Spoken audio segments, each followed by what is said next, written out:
Flat out renowned. Flat out fishing ain't no better day. Jerry and the squad, that's how we play. Rod in hand under sun and moon, hooking monsters, singing our own tune. Let's edit that. How you guys doing? Jerry Reyes here with Flat Out Fishing. How's it going? Hey, today we're going to be talking about how to jig for walleye. We're on the Columbia River today and fishing out of Crow Butte. And today I kind of want to just talk a little bit about, today we're going to talk about how to jig, what knots to tie with your braided line going to mono, and also boat control. Just these three topics, man. That's all you need to really know. And hopefully we can get you guys out and show you guys how to catch some walleye jigging. Okay, guys. So the first thing about jigging walleye, man, everything's got to do with boat control. It's coming out here and being able to figure out where the wind's blowing out of. Like me, I run my kicker motor. There's a lot of people that run their electric trolling motor up front in the combination with the kicker motor. Me, I just usually stick to my kicker motor. Why? Because it's more responsive.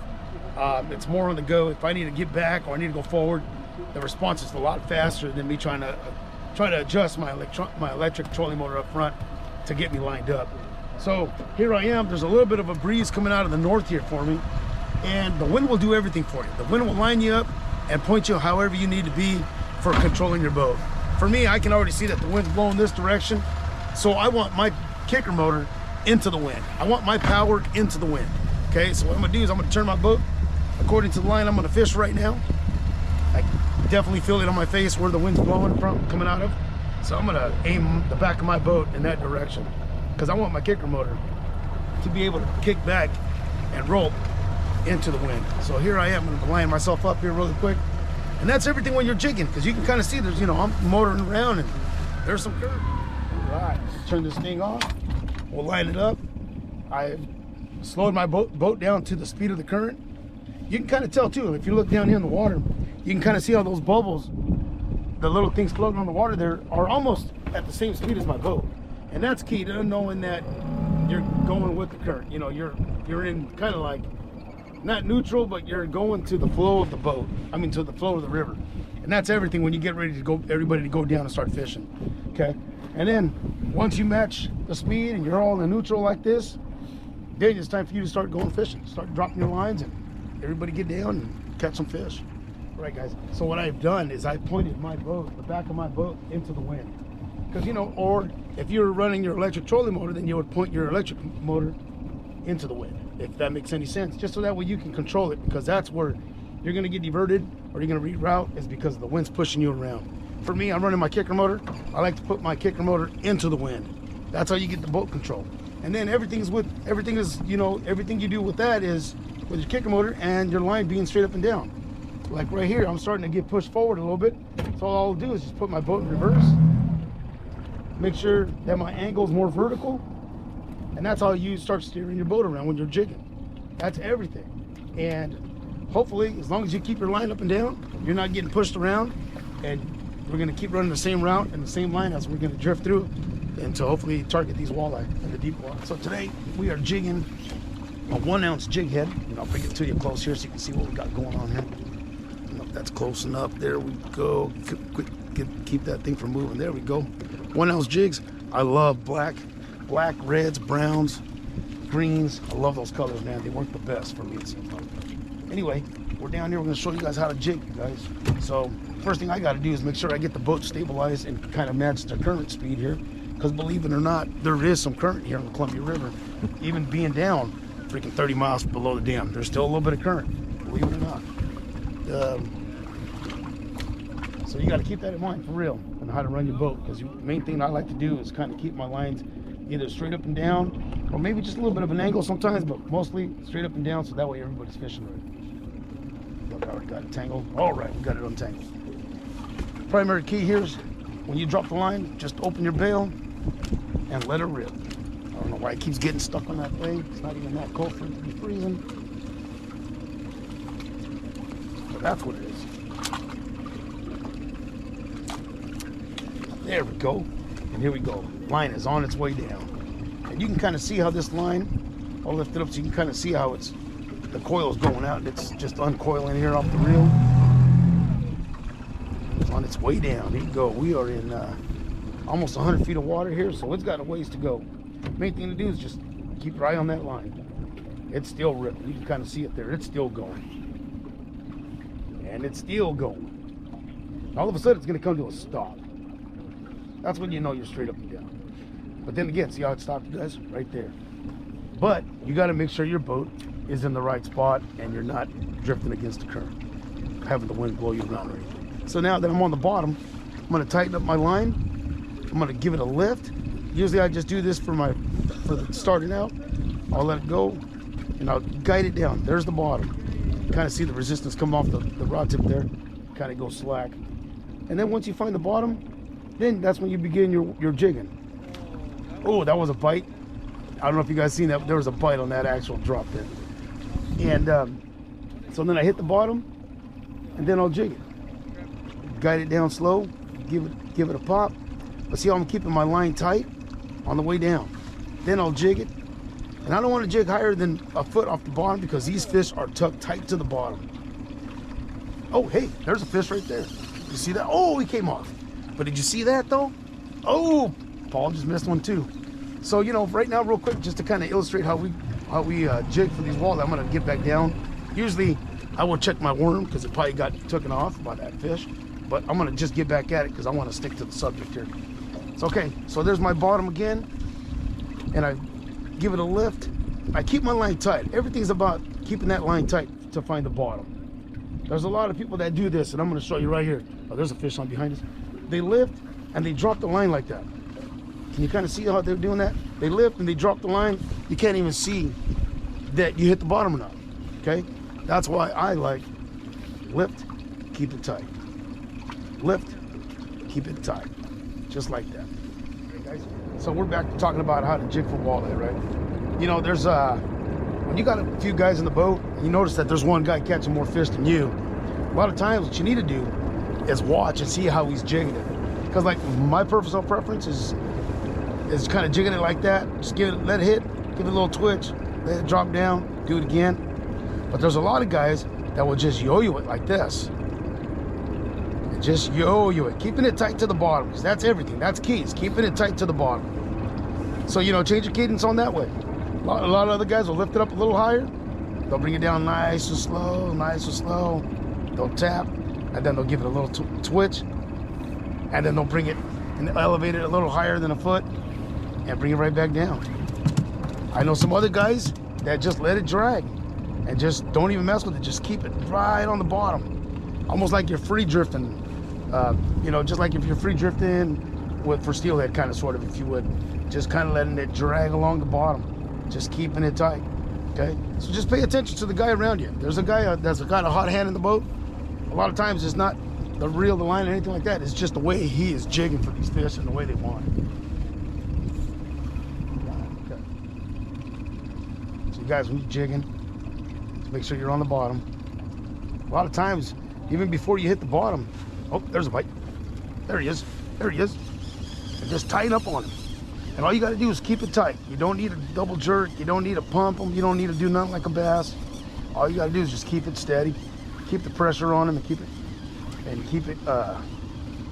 the line tight, man. And just reel. A lot of times, if if they're a bigger fish, we'll net them. This particular time, I'm just gonna swing them in, just like that. And just like that, you guys keep the line tight, and your hook to land ratio is gonna be in a high percentage. Okay. Probably another yellow perch. Oh, it's a walleye. Yeah, there we go. Bring him in. Nice. Good job, bud. I like it. Even after that, Steve, you know, when he had his knees redone, yep, the stuff he's putting indoors.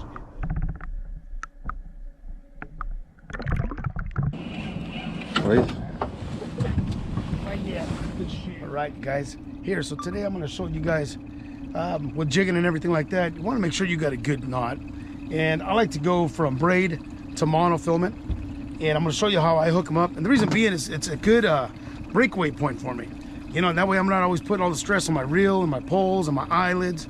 You know, by just trying to snap, take out snags with braided line. So let me show you that. I got 10-pound Power Pro red line, and I got some 15-pound Maxima, which Usually I like 12, but we've been hooking a bunch of big fish, so I want to make sure that we got something that can sustain the bigger fish. So I'm going to put 15 pound on. And I'll show you how we do this braid to mono. What I do is I take my mono and I make a loop just like that. You know, usually about, 3 to 4 inches of tag line, just like that. And what I do is, a guy taught me this back from Critters Outdoor World, way back. I want to say it was like early 90s. And this guy taught me how to do this. His name was Bruce.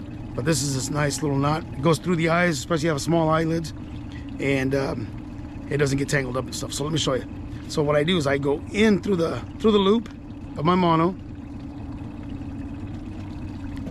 and I pull a little bit, about 5 or 6 inches into the loop, and then all I do is I wrap it. 1, 2, 3, 4, 5, 6, and then once you get going on this knot, you'll learn how to use your hands to kind of hold everything in place. And then I'm gonna go 6 back up. 1, that wouldn't even count. There's 1, 2, 3, 4.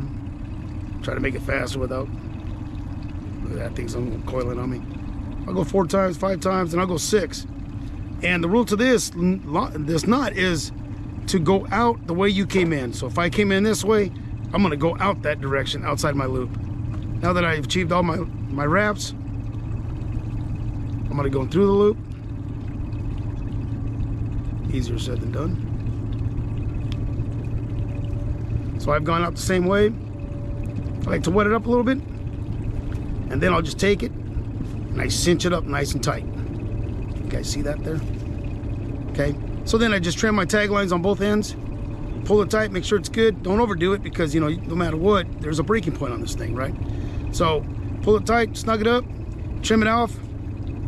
Now that we got that done, I'm going to show you how I tie my jig heads, or my whistle pigs on. I got a jig head somewhere around here. Let me grab one here. Okay, so here we go. This is our loop that we use. It's a very good knot. I'm sure you guys have seen it on the Addicted video when Scott is on there talking about the walleye knots and stuff like that. So check it out. Here it goes. So let me start all over, because I didn't even illustrate that. Here we go. So what I do is I take my line, kind of like you tie your shoelaces. You kind of make a loop there, pull the tag out, just a simple loop, right? So then what I do is I take that little tag line and I go right through the head, the jig head, like that. And then all I'm gonna do is I'm gonna wrap it 3 times above this loop. See that? There's the loop. I'm gonna take this, I'm gonna wrap it 1, 2, 3. Now that I've done that, see my little loop there that I created before I stuck it through the jig head? Now I'm gonna go through that loop. And then what I do is I just pull it tight, and I try to get it as close as to my eye of the jig, as close as I can. And then you got that little loop right there. See that? And that's a good little loop, because it allows this jig and everything else to rock back and forth. This loop knot was taught to me by Eli Rico and my son Ivan, running a lot down in the salt water. It's a good little saltwater knot. I like to maybe run it a little bit closer to my eye, but for this illustration, at least that way you can kind of see what I'm doing there.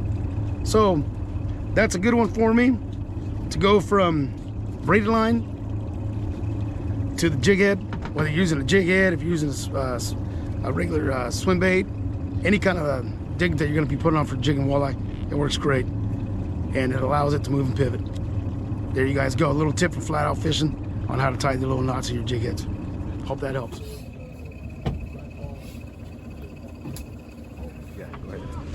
So you guys, if you guys are just starting out and you're starting to get into doing a little bit of jigging for walleye, I highly recommend maybe try going with a heavier presentation to start out with. For me being a guide, and I like to have my clients run a 1 ounce jig head. It kind of just helps them kind of develop the skills on feeling the bottom, making sure that they ain't got too much line out, and Because one thing you got to know is you got to keep your bait on the bottom. These walleye are pinned. So if you're off a foot, off 2 feet, and you're not touching bottom, you're not going to catch them. So swim baits work really good. This is a 1 ounce jig head. I like also running whistle pigs, buffalo rigs, vertical jigs. They got pretty good freaking jigs for doing walleye fishing, for jigging for walleye. And I also run these little tiny lures here. They work good. This one was given to me by a friend of mine, Jerry Hahn, and it works freaking awesome. This one here is about a 5/8, so it's a little lighter. But if you want to get out and start doing some jigging for walleye, I highly recommend try to go with the 1 ounce, just so that way you can fill the bottom. Once you start filling the bottom, you get that familiar with the filling of it. Then you can go even down to a 1/2 ounce, 3/8, and everything like that, and you're good to go, man. So just some tricks of the trade. Hey guys, thanks for joining me today, man. Just had a boat with some buddies today that we're out here doing some fishing. So hopefully this information is helpful and it gets to get that starter guy that doesn't know how to jig for walleye quite yet, get you out there and make you successful on the water. If you guys have any comments or any suggestions you guys want to put down, hit the link below and comment. Any comment helps us out, whether it's constructive. We take constructive criticism really well. So hey, whatever you guys want to put down below and let us know what we can get better at and help you guys get better, let us know. You can always reach us here at Flatout Fishing, 509-302-1240 or 509-302-8534. You guys have a good day and thanks for watching.